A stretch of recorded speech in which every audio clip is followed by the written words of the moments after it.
Ladies and gentlemen, boys and girls, it's Diego with the beautiful Karina, my lovely prometida. And we are waiting for our K1 visa to get adjudicated at the service center in California, USA, Surf City. And we are excited about that. We are waiting and waiting and waiting, just like you guys, but hey, it's a process, okay? And Karina is from Caracas, Venezuela, and is a legal resident of Bogota, Colombia. And I live in Florida, in the panhandle of Florida, which is on the east coast of the United States, near Pensacola, north of Navarre Beach, where we're going to get married. And USCIS, our K1 visa package, is sitting in California, which is on the west coast of the United States. And so our K1 visa didn't go to Texas, it went to California. Who figured? Anyway, this video is about the 5 steps to become a US citizen, and I'm repeating the video. I'm making an error correction, and I'm republishing the video with an error correction. Our videos are always 100% accurate, and if I make a boo-boo, and you fantastic folks out there catch it, I delete the video and I remake it. But it's a rare occurrence, okay? So I'm remaking the video. We want you to stay positive during the K1 visa process. And a lot of you guys out there are saying, well, I should have got married. It's just as fast as a K1 visa. Probably, okay.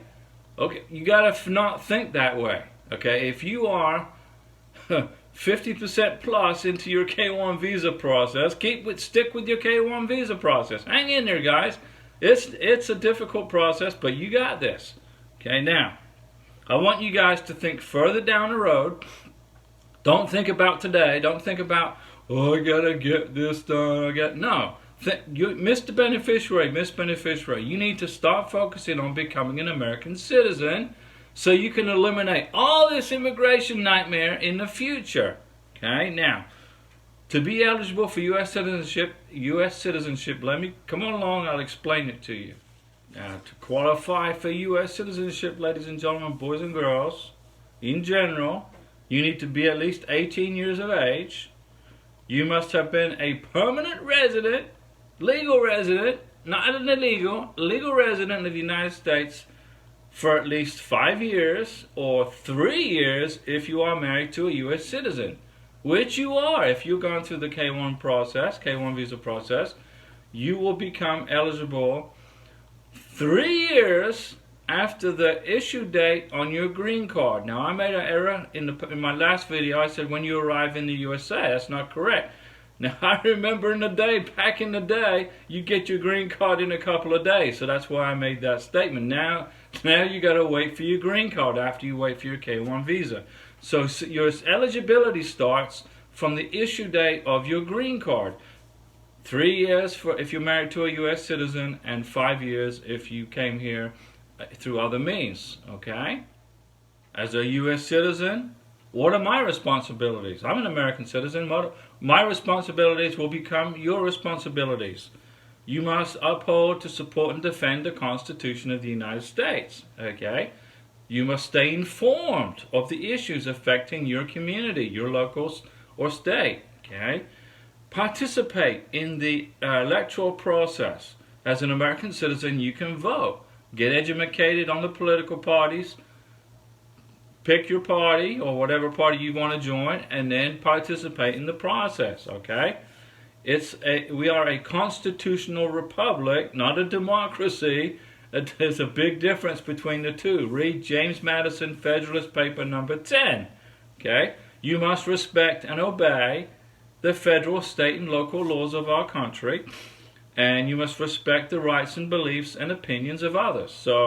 And participate in your local community. So if I have an opinion about something and you don't like it, that's fine. Just say you don't agree, like I make an error on a video. Say, hey, Diego, you made a mistake, fix it. I don't get upset, I fix it. If you have an opposing opinion to somebody when you become an American, it's good. We're a land of freedom of speech, right?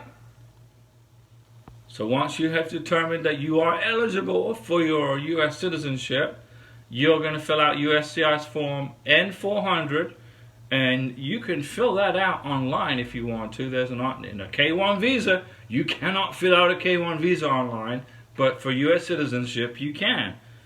And once you filled out the paperwork and paid the fee, of course, there's a fee. It's not free. There are 3 parts to the U.S. Citizenship Test, okay?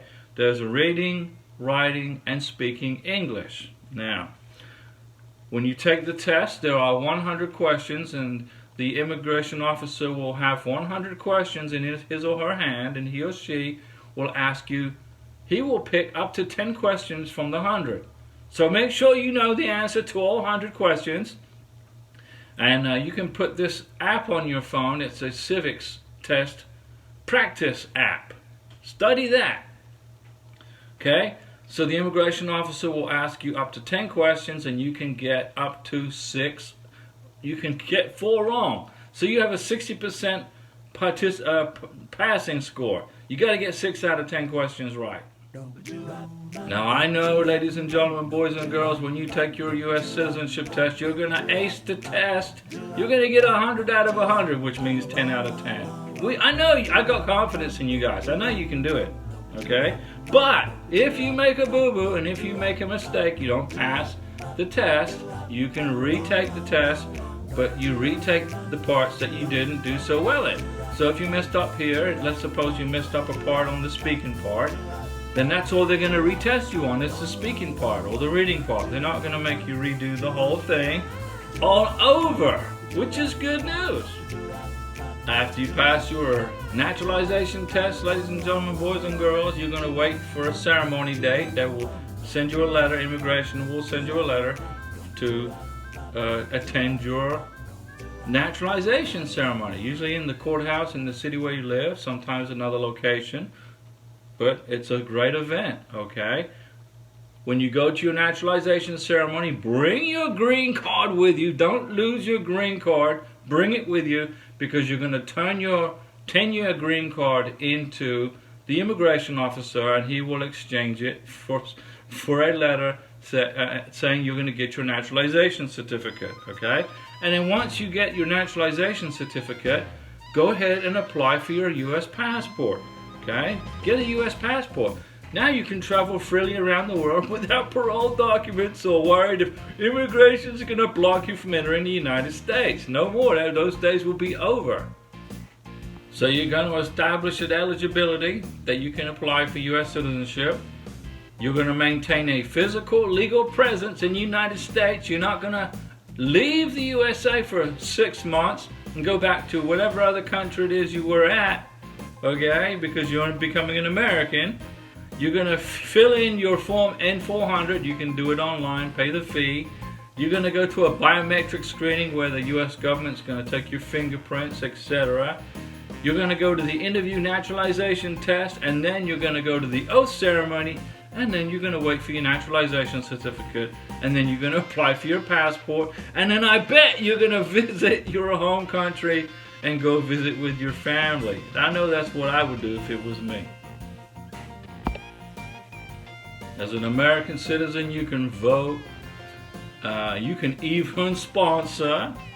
You can sponsor a foreign national to come to the USA, just like your sponsor sponsored you, Mr. Beneficiary, Miss Beneficiary, and then you went through the process. You became an American, you've joined the melting pot, and we're glad you're here.